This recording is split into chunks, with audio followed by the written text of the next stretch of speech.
Ahlan wa sahlan wa marhaban bikum. Selamat kembali ke dalam rancangan Jom Belajar Bahasa Arab bersama Basir Muhammad. Al-yawm sanata'allamu an-tarjamah al-ma'nawiyah. Hayya bina.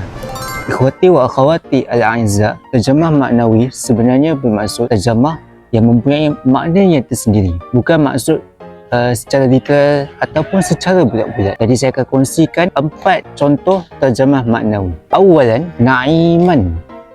Na'iman bermaksud cantiknya rambut kamu. Bila seseorang tu nak kata kepada seseorang yang baru saja menggunting rambut. Kalau orang Melayu, dia tak ada cakap pada orang yang baru gunting rambut, wah, kenikmatan. Tak. Tapi maksudnya adalah cantiknya rambut. Sanian, sulimat yadaka. Maksudnya dia kata bagus kepada orang yang baru usahakan sesuatu.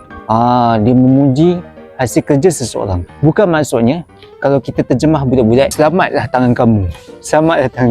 Tak. Tapi dia nak kata bagus usaha kerja kamu. Salisan, ala ra'si wal ain.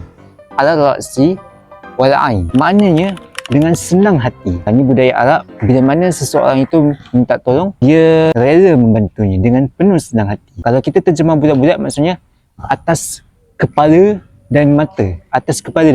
Tapi maksud sebenarnya adalah dengan senang hati. Wa akhiran, Allah yu'tikal afiyah.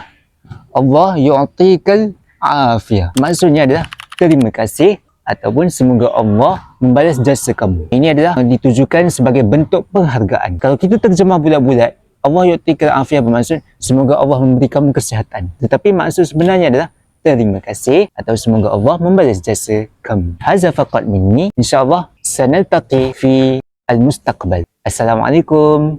Bahasa Arab, bahasa Rasul kita. Mari kita bersama ikutinya. Basir Muhammad.